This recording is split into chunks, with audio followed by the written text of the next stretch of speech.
पहले मैंने काव्यखंड में 7 हिरोशिमा कविता का वीडियो दिया था। आज मैं काव्यखंड में पाठ 8 एक वृक्ष की हत्या वीडियो आपको दे रहा हूं और इसके बारे में पहले सारांश में समझा रहा हूं कि क्या है।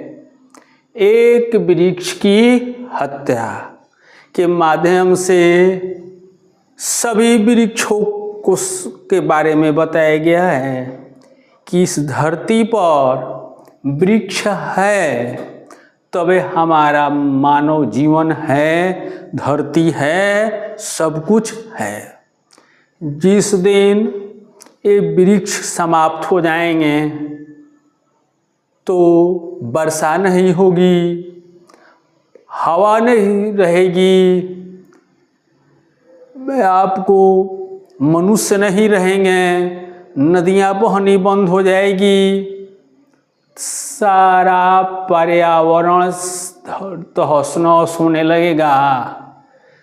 तो मनुष्य क्या होगा, इस धरती पर जंगली बन जाएगा। आज जंगली जब बन जाएगा उसको धरती पर कुछ मिलेगा ही नहीं तो मनुष्य को मारकर खाना शुरू कर देगा। तो शहर में देखा जा रहा है कि वृक्ष बहुत कम बचे हैं।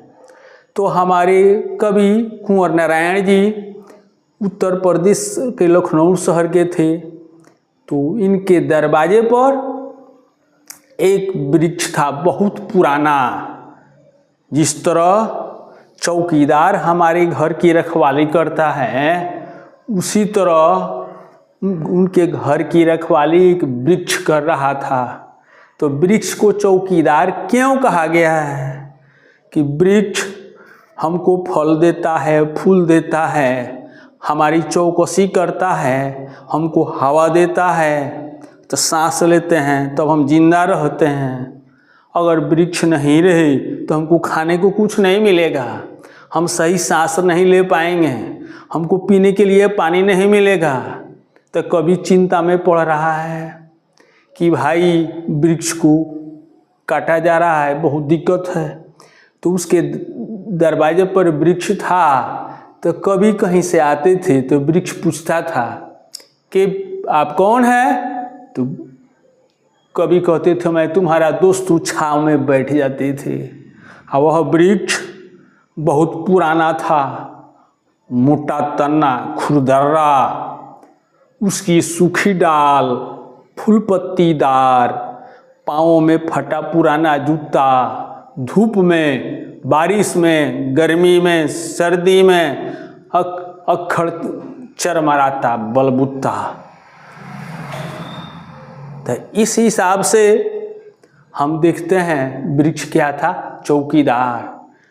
उसके सूखी डाल थी तो वह राइफल जैसी दिखाई पड़ती थी, फूल पत्तीदार थी पगड़ी जैसा, और उसके तन्ना में जो छाल था वो खाकी की वर्दी की तरह था, और जड़ में जो छाल बचा हुआ था लोगों ने काट दिया था तो फटा पुराना जूता जैसा था। तो कवि ने वृक्ष को एक मानव के रूप में पेश किया है, एक रूपक के रूप में पेश किया है कि हम वृक्ष है तब हमारा जीवन है, वृक्ष नहीं है तो जीवन नहीं है। तो हम सबों को वृक्ष लगाना होगा तभी हमारा जीवन बचेगा और हमारे आने वाले समय में जो लोग रहेंगे वो वृक्ष के माध्यम से ही अपना जीवन जिएंगे।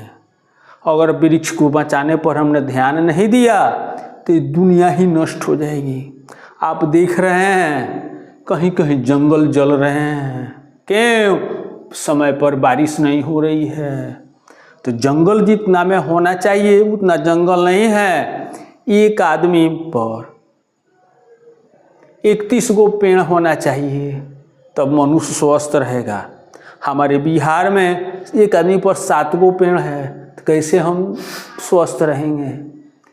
तो नदियाँ बहते बहते नाला हो गई, वर्षा बंद है, तब हवा धुआं हो गई है वृक्ष नहीं रहने से, तो हम फेफड़ा संबंधी बीमारियां हो रही है। तो ये सब क्या है? वृक्ष के कमी के चलते हैं। तो वृक्ष को बचाना होगा, तभी हमारा जीवन बचेगा। तो हम सब मिलकर वृक्ष लगाएं, मानव जीवन को बचाएं। तो अब हम आपको इसके ऑब्जेक्टिव के बारे में बता रहे हैं। ये 25 ठो ऑब्जेक्टिव है। आप इसको अगर पढ़ लेंगे तो समझ जाइए कि इसमें से आए हुए प्रश्नों को हल कर लेंगे। अगर आपको पसंद आता है तो सब्सक्राइब करें, लाइक करें, शेयर करें, दूसरे को बताएं। तो कवि का परिचय, जन्म तिथि कुंवर नारायण का 19 सितंबर 1927 ईस्वी, और जन्म स्थान लखनऊ उत्तर प्रदेश। मृत्यु तिथि 15 नवंबर 2017। कुंवर नारायण कविता लिखने की शुरुआत 1950 के आसपास की। 1950 के आसपास किए।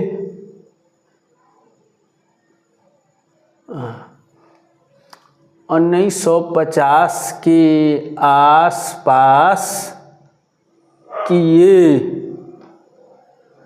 इनके सृजन क्रम में मुख्य रूप से कविता ही रही, यानी मूलतः एक कवि ही थे। कुंवर नारायण नगर संवेदना के कवि है। उत्तर प्रदेश की राजधानी लखनऊ में इनका जन्म है। तो ये नगर की समस्या को समझते हैं कि न पेड़ पौधे नहीं रहेंगे तो सबसे पहले नगर ही समाप्त होंगे, कि घनी आबादी होती है।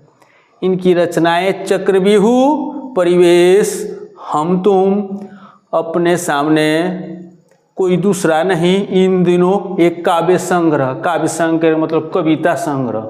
कविता संग्रह का मतलब होता है वैसी पुस्तक जिनमें केवल कविताएं होती हैं। आत्मजयी प्रबंध काव्य है। प्रबंध काव्य ऐसी पुस्तक है जिसमें जीवन के सभी पक्ष खुलते हैं। आकारों के आसपास कहानी है। आज और आज के पहले समीक्षा। समीक्षा का मतलब है कि जांचा जाता है, परखा जाता है कि सही है कि गलत है, उसी को कहता है समीक्षा। मेरे साक्षात्कार, साक्षात्कार है। साक्षात्कार का मतलब आमने सामने बैठकर सवाल पूछना या उसका जवाब लेना या देना। इनको साहित्य अकादमी व्यास सम्मान, प्रेमचंद पुरस्कार, कबीर पुरस्कार मिल चुका है। एक वृक्ष की हत्या कविता के माध्यम से मानव, पर्यावरण और सभ्यता के विनाश के बारे में बताया है कवि ने। वृक्ष है तभी हमारा जीवन है। कवि के दरवाजे पर एक बूढ़ा चौकीदार वृक्ष था, बहुत पुराना। कवि के घर की रखवाली वृक्ष करता था, चौकीदार की तरह। कवि बाहर से आता तो वृक्ष पूछता था कौन, तो कवि कहता दोस्त, और उसकी छांव में बैठ जाते थे, आराम कर लेते थे, तब जाते थे। कवि बाहर से लौटा तो वृक्ष को काट दिया गया था। तो बाहर से आए तो देखे वृक्ष नहीं है, तो उनको चिंता हो गई कि वृक्ष नहीं रहेगा तो हमारे घर की रखवाली हो नहीं पाएगी। सूखी डाल एक राइफल की तरह थी, ऊपर फूल पत्तीदार पगड़ी की तरह था, तना मोटा, चमड़ा खाकी वर्दी की तरह था, जड़ों में छाल फट्टे पुराने जूते की तरह था। तो ये सब चौकीदार के भेष में वृक्ष को चित्रित किया गया है। जो पेड़ को काटता है वह देश का दुश्मन है। पेड़ नहीं रहेंगे तो वर्षा नहीं होगी, नदियाँ सूख कर नाला बन जाएगी।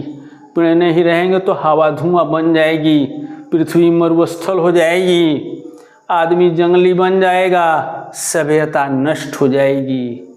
तो शहर गांव समाप्त हो जाएंगे। तो हम पेड़ लगाएंगे, बचाएंगे तो पर्यावरण ठीक रहेगा, अब मानव जीवन अच्छा से चलेगा।